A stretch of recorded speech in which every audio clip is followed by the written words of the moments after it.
Ang problema kasi sa mga bangag na to, mga kababayan, pinupunterya lang ang isang tao. Okay? Katulad ni Inday, katulad nila yung mga Duterte, o kung sino pa mga, like ako, like si Spoke Sari, Attorney Glenchong. Pero ang mga ginayupak, tira mo ha, walang problema, i-audit nyo lahat.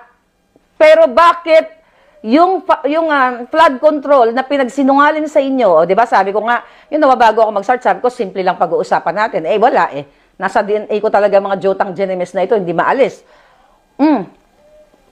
Yung halos 1 billion a day dyan sa DPWH na binasbasan ni Bangag at ni Lisa Tanas at nagsama-sama silang lamunin ang pera ng bayan, di ba? 1 billion or almost sa 2 years, like more than a trillion. Di ba? So the point here, nakita nyo na, so tama yung aking mga puting ahas o puting bubuyog o kung ano pa man dyan. Ngayon, bakit si Sara lang ang minamadali nila? Di ba kahapon dyan sa Pilipinas? So A1 or talagang yung ang ating mga information ay totoo. Again, mga kababayan, mag-agree kayo sa alindog ko today kasi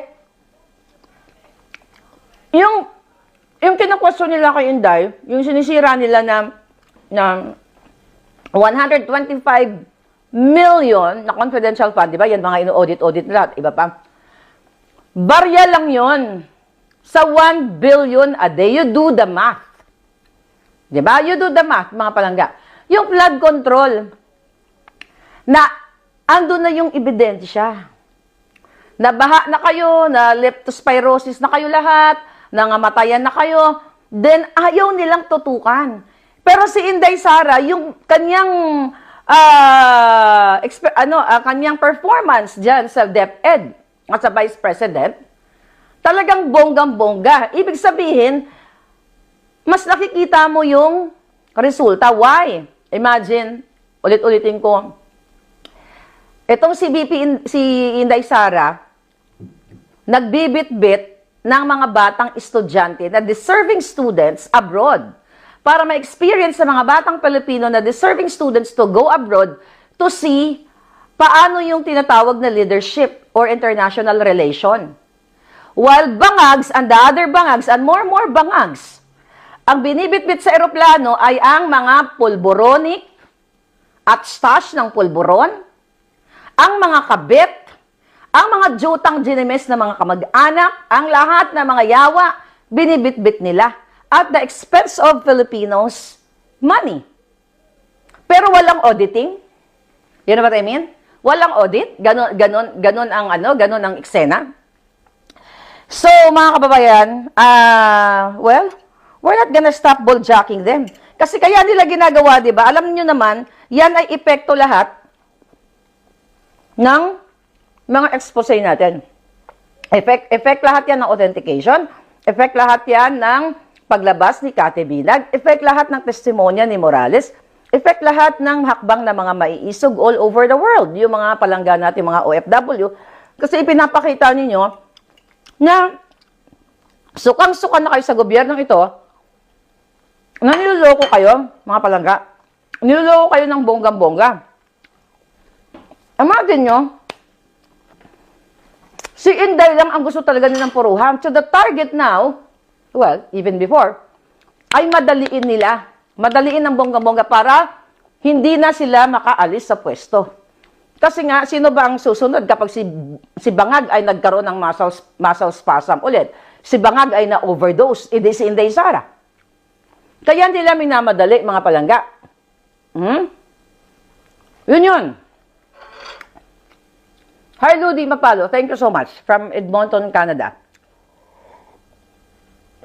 Sarap mabuhay, palangga, nang walang ninanakaw sa kaban ng bayan. Masarap uminom ng kape o itlog lang ang kainin mo kung alam mong pwedeng sikapan mo at hindi ninakaw sa kaban ng bayan. Pero yung mga buwaka ng genemes na ito, wala nang ginawa, wala nang kapaguran. Kaya nga inaaratay sila eh. Yung inaaratay sila, sinisingil sila ng langit. At totoo yan, kakarmahin ka. Kakarmahin niya mga bangag na yan. Soon, kakarmahin yan. So ngayon, pinagtutulungan nila, nagkasabwatan ng mga rebelding makakaliwang grupo, 'Di ba? Mga, well, rebelde, nandyan sa Congress. Lahat, kawatan, sindikato, mafia, lahat sila nagsabuatan ng mga hitad. So ngayon, mga kababayan, you have to be vigilant, speak out more. Kasi, yun na nga lang yung MOOE. Okay? Na pinapanawagan natin lahat, ni Sas, Joey, lahat kayo na magpaliwanag yung itong mga kongresista na ito, lahat itong mga hinayupak na to, kung saan nila ginastos itong mga perang, itong mga pondong ito. Remember, balikan upo uli natin, nung kinontempt nila si Ka Eric at saka si Doc Lorraine, ano ba yung ginawa ng dalawang yun? Nagtanong lang. May nag-report na si Martin Tambaloslos na gustong, ayon sa ating information kagabi, na ayon sa dito sa Sexy Star na ipagugurgor nila si Cathy Binag. O, di ba? Bago ako lumayo, okay, na to si Tambaloslos, tinanong lamang na meron siyang 1.8 billion budget at tinanong nila ka Eric, okay, kung asan ba napunta ito, totoo ba na 1.8 billion? Anong ginawa ng mga buwakan ng NMS? Sinuspend ang SMNI. Pinatawag sila, yung SMNI officers. Then what? Ano ginawa ng mga jutang NMS? Ginamit nila yung pang-aabuso dyan sa contempt na yan. Kinontempt nila si Ka Eric at si Doc Lorraine.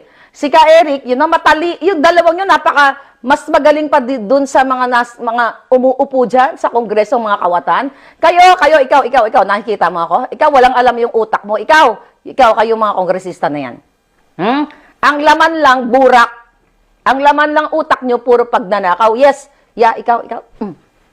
O, ito na lang, tinidor. Wiset, di ba? I mean, you know what, mga kapalangga? This is not about Duterte. This is not about whoever. This is about the future of your mga apo. Kasi tama yung ginagawa nila. Actually, tama yan na nag-o-audit sila. The problem is, sinisingle out nila, ilan ang kongresista, 300 plus, ilan ang senador, yung buwaka ng inang bangag na adictus benedictus na si Ferdinand Bongbong Marcos Jr. aka Polboronic. O, ba't ayaw niyong i-audit niyan? Yung kanyang travel expenses, billions, for 2 years now. Ang sabi nila, tinanong niya ni Sas noon, I think that was Sas, noong January of 2023, yung tungkol dito sa expenses na to, sabi ilalabas doon nila itong audit na to, ay yung audit tungkol sa expenses. Until now, wala. So, ibig sabihin, mga palangga, ang i-audit nila, yung gusto lang nilang i-audit, pero silang mga kawatan. Okay? Wala tayo sa YouTube kasi cellphone kasi yung gamit ko. Okay? Nasa Maharlika Network, lipat na lang natin ito mamaya. So, mga kawatan, ang mga jutang ginemes, na mga kawatan, yan, kinain ko na yung ay, wag pangit. Nakain ko yan ng buhay yung mga yan Kain ko yan ng buhay. Pag nakuha ko lang yung mana ko ng pambabarang, lunukin ko yan ng buhay.